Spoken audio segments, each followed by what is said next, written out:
Hello.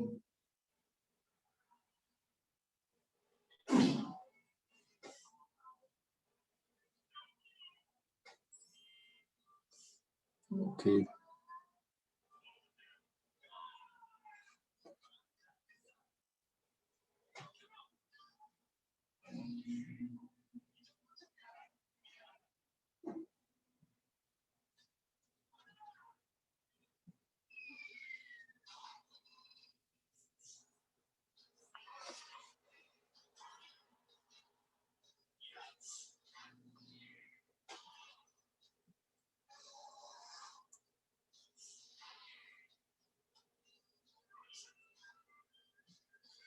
Okay.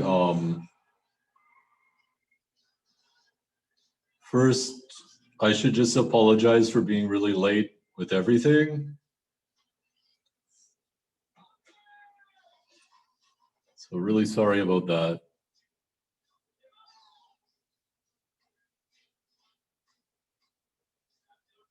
My plan is to get back on track the next few days before Wednesday's class. Okay. So that means, unfortunately, today will just be like a day of definitions, but I hope we can at least do some examples in between. Okay.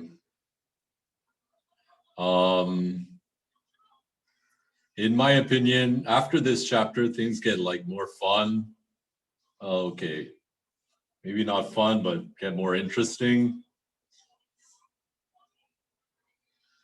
Because once we know all these basic things about relations, then we can start talking about how to construct all these different structures we need. Like we'll start out with the natural numbers. Okay. But first, before we do that, we need the language. Okay. And a lot of things might be familiar, but we still need to review it. The first thing I want to do today is like kind of salvage this kind of flubbed proof. Okay.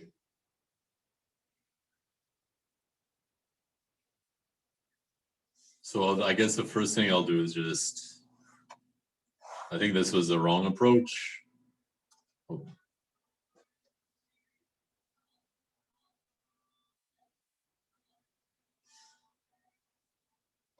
And the point of this is that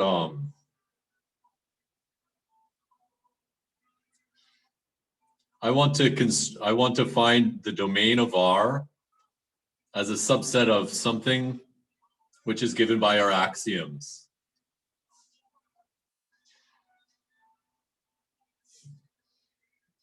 Okay, because remember, here I have a well-defined property. The ordered pair xy is an element of R for some y. That is a property, we could call that P of x. But in order to apply the axiom schema of comprehension, I also needed A in which x lives. It's not enough to just have a property. We also need a set for x to live. We have a set where xy lives, but we need a set where x lives. Okay.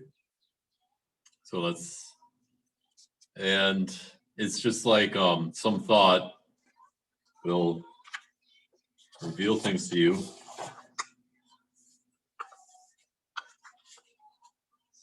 Okay. First, so our goal is that R is a binary, is a relation. So R is just a set of ordered pairs.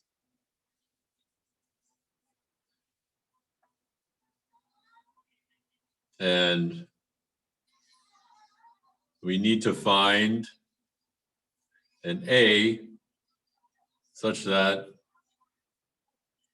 if xy is in R, then x is in A. And it can contain other stuff, that's okay. And then we need to do that. If we can do that, then apply axiom scheme of, what did I say? I should have said comprehension. Sorry if I didn't. And then we'll construct the elements of A such that xy is in R for some y. This is a property and this is a set, so this whole thing is a set. Okay.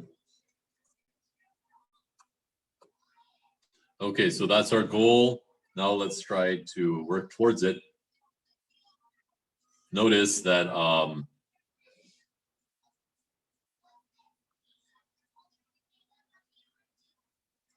that the singleton of x is an element of x comma y. The other element of x comma y is this unordered pair x comma y.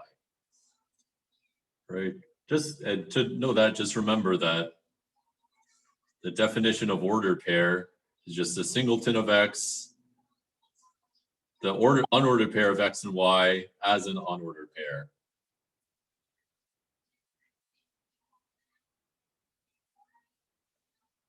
Okay.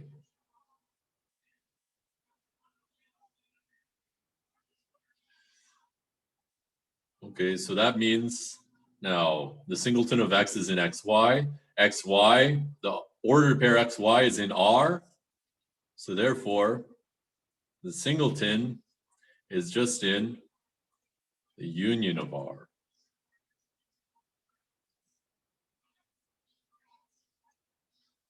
Okay.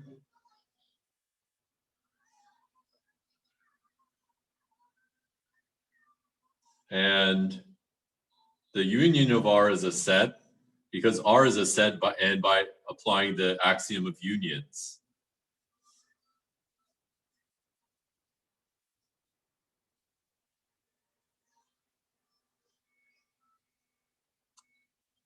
Okay. Let me just remind you, what is the symbol union of R? It's all the x's such that x is in A for some A in R. Okay. So now the ordered pair xy is in R and the singleton x is in. Okay. Now x is in the singleton of x and x is in the singleton of x is in the union of R. So therefore, x is in the union of this set.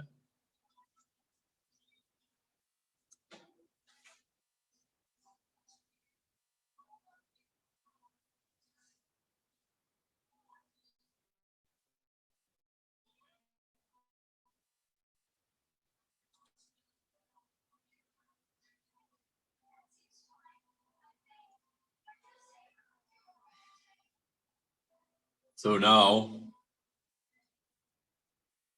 we let A to be the union of R.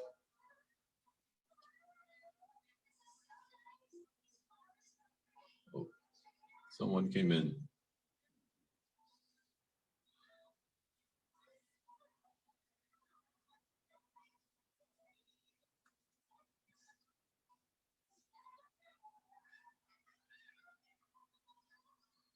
Then if xy is in R, we have shown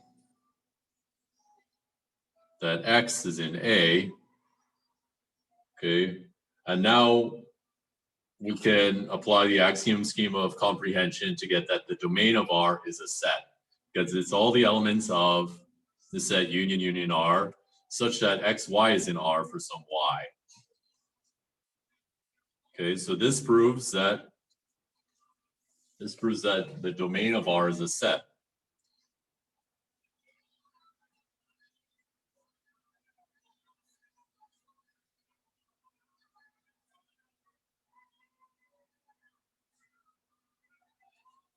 and the domain of R is a set. Okay, and that's the end of the proof. Okay. So I hope make things a little bit more clear. We can try an example. And this should give us some practice using the union symbols and everything.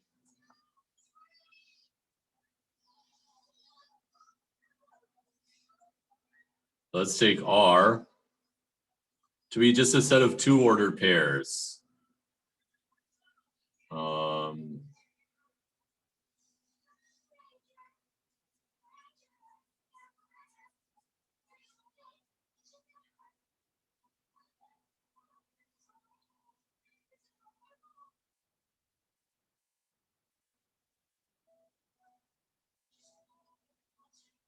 Okay. Now the union of R is all the X's that are in either 0, 1 or AB.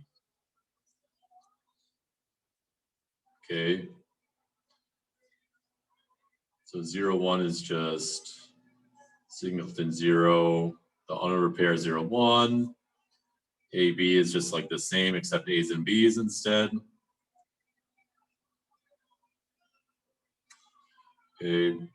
Now all the things that are either in this or this, well, there's this singleton 0, this unordered pair, this singleton, this unordered pair.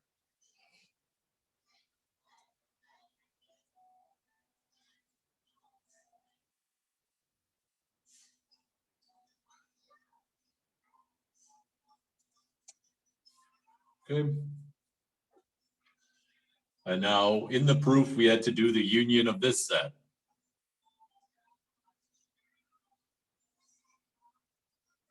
Okay. So that's the things that are in any one of these. So 0 is in the 1, A, and A and B. In all, after we apply the union symbol twice, we get 0, 1, AB.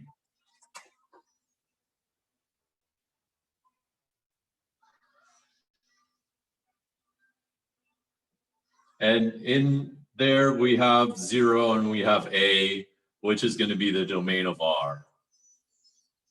So we get the domain of R is just 0, 1, which is a subset of union R.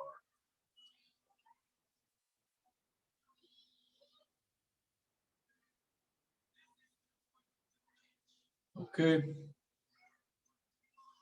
So somehow doing this thing of applying the union symbol kind of strips away all the ordered pairs and unordered pairs away and just leaves us with the individual like elements we're interested in.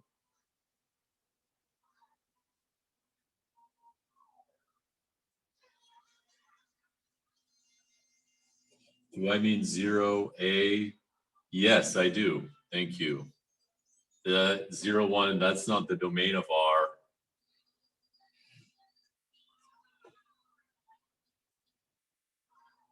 That doesn't really look like an A, but that's supposed to be an A. Thank you. Okay.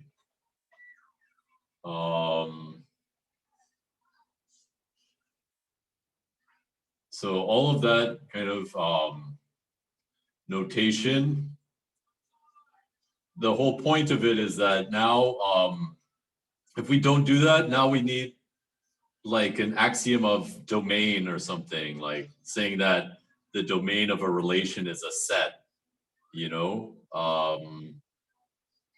Having more and more axioms is just a little bit dangerous, I guess. Okay, so now we can, the domain of R automatically becomes a set. Okay. And similarly, so we also have the range, meaning all the things that occur as the second coordinate of something in the relation. And you can see also that the range, which would be 1 and B, is also contained in this set. So the range of R is going to be a set. And we'll call like these all things together, we'll call that the field. So let me write down those definitions.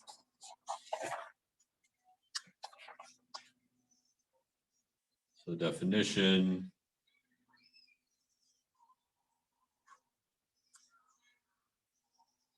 So let R be a binary relation.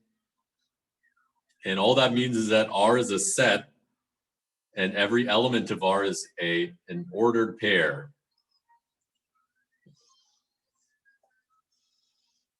So then the range of R denoted by, well, obviously range R is defined to be the range of R is just all the Y's such that X, Y is in R for some X. Okay. The field of R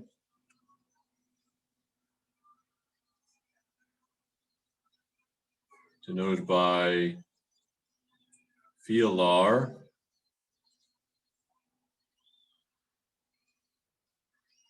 is defined to be just the range union the domain. That might, yeah, that's my notation. Okay, then we have a proposition which is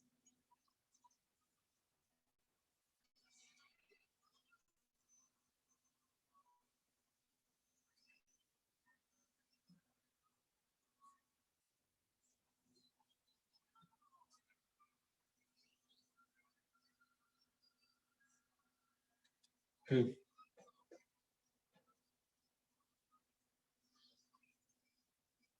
And the proof is that the field of R is just like, can be found by just doing union of union R.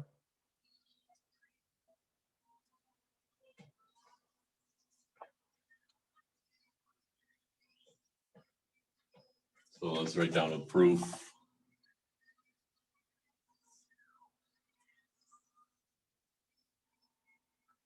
I guess the proof is just to observe that the field of R is just the union of R.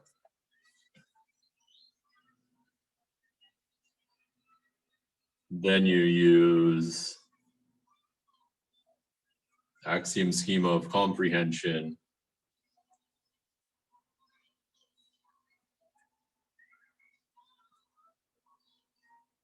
to define the range of R and the domain of R.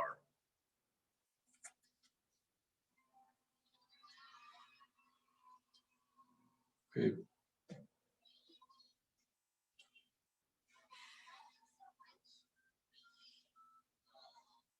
Okay, so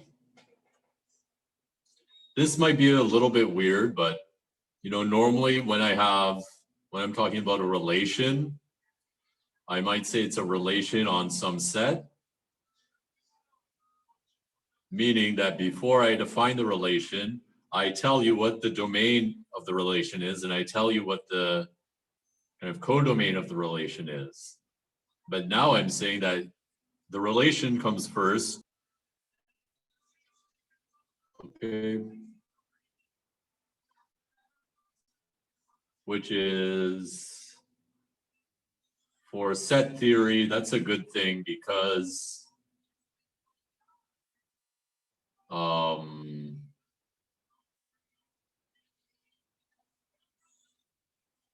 you know, we kind of, I guess part of set theory is to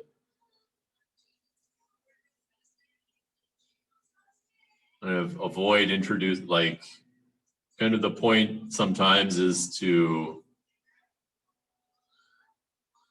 kind of minimize the amount of axioms we use. Okay.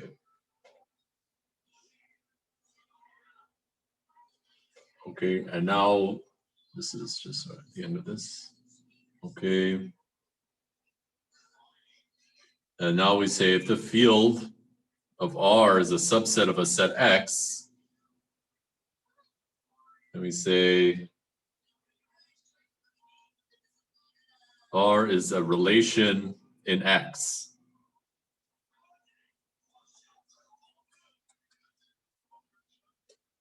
Okay.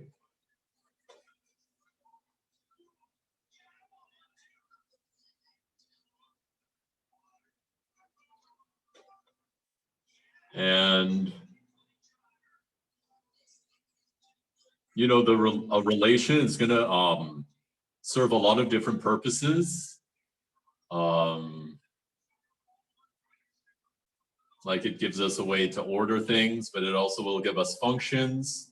So with the idea that a function is going to be a special type of relation, we can define the preimage and image of a relation. Okay, so we have a definition. Let A be any set, and R be a relation. Okay, the image of A under R, and that's denoted in R of A, is defined to be, well, it's kind of what you would guess. It's all the y's in the range of R such that x, y is in R for some x in A.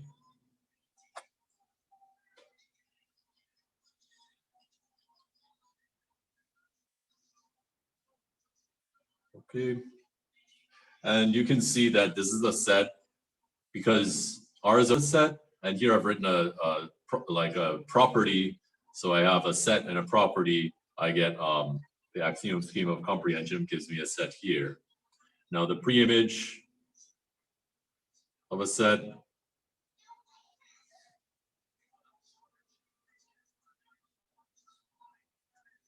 the preimage of B is going to be denoted R inverse of B is defined by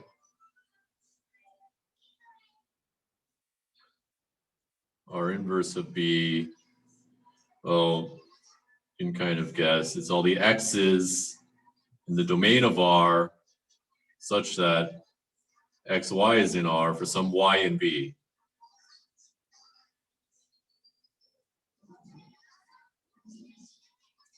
Okay.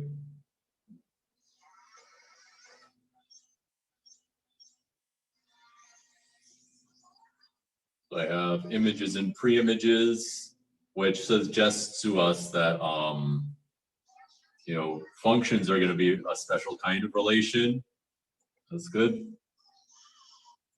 Okay. Let me now say that, you know, now that I'm thinking of R as a relation, instead of writing like x comma y is in R, I'm just going to say x r y. The reason for that is, well, like, what's an example of a relation? Might be like equals. I don't write x comma x is in equals. I write x equals y. Okay. So the symbol R is a stand-in for whatever relation, like equals, is a member of, etc. Okay, so from now on, well, as much as I can, once I remember,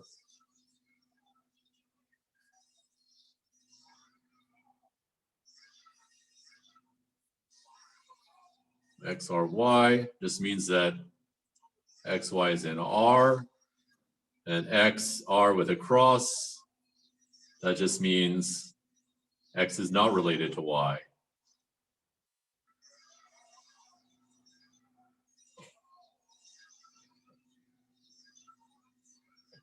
Good.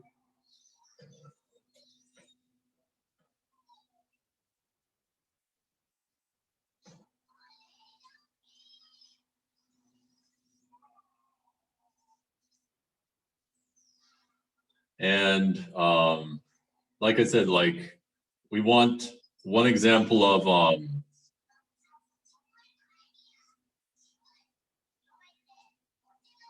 like relations. We're going to use them less than, right? Okay. So that means like, and we also need functions.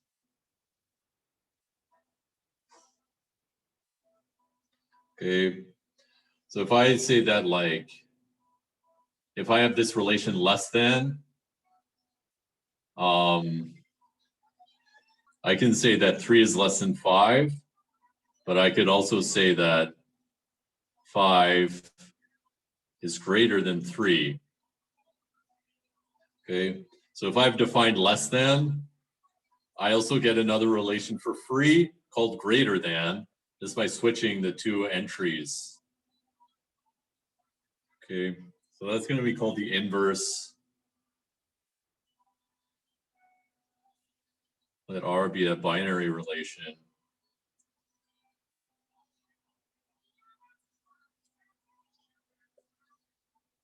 And define R inverse by R inverse equals such that X is related to Y.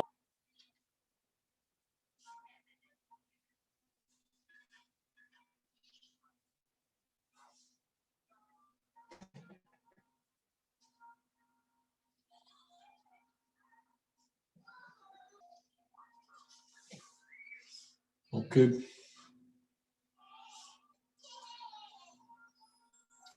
So notice Y is related by R inverse if and only if X is related to Y. Okay. Now, this is supposed to be if and only if. Okay.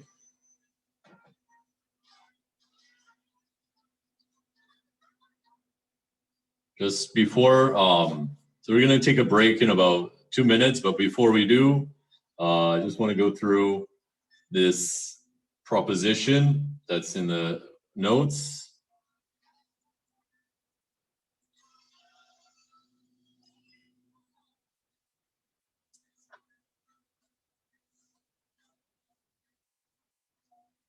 Okay, which says this is the preimage of B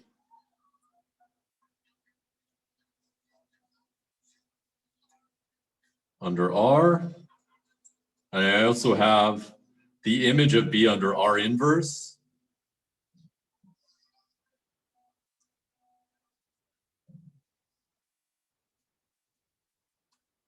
Because R inverse is a relation, this is some notation we have, preimage, and they have the same symbol.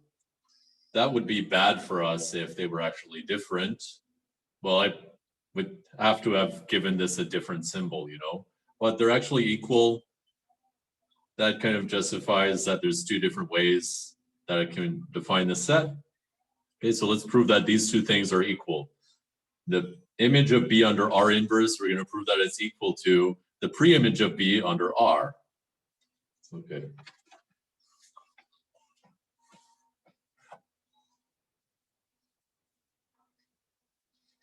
So, proof. Let's suppose X is in R inverse of B, the preimage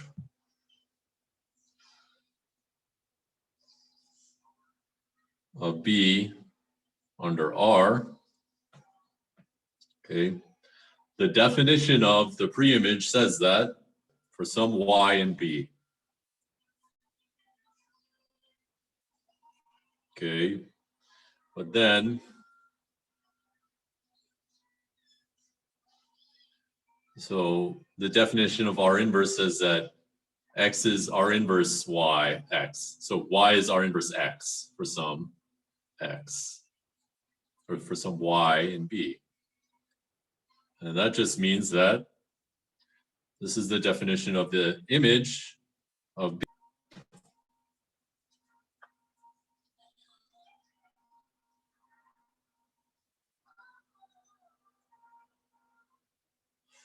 And then this means the image of B under R inverse. Okay. And actually every step was just like an if and only if. I'll just put if and only ifs in front of everything and then I get a proof. Right?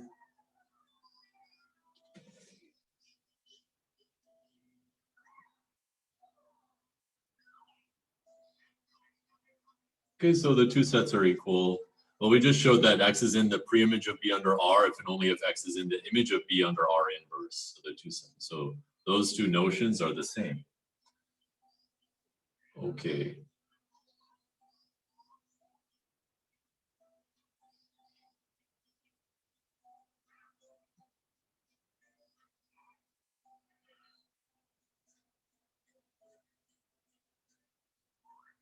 Okay, so now it's fine that I have this symbol, which means two different things, because the two different things are actually mean the same thing.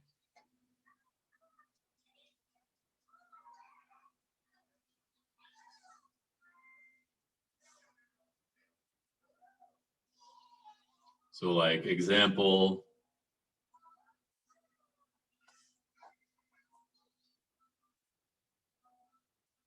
the inverse of less than is greater than.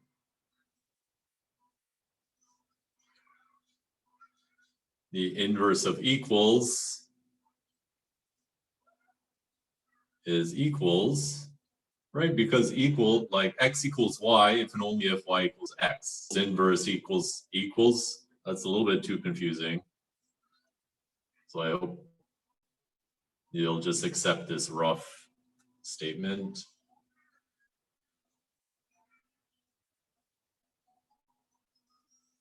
You know, and we have other common things like less than or equal to inverse is just greater than or equal to the inverse of subset. Well, we just write it like the reverse direction.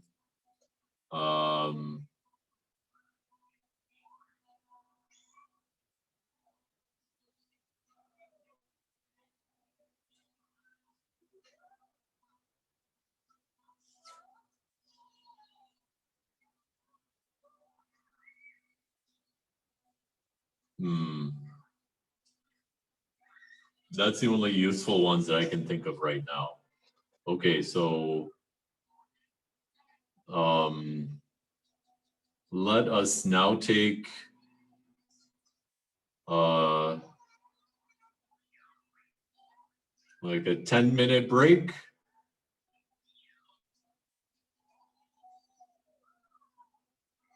And then come back. Okay. And we're just, when we come back, just more stuff with relations.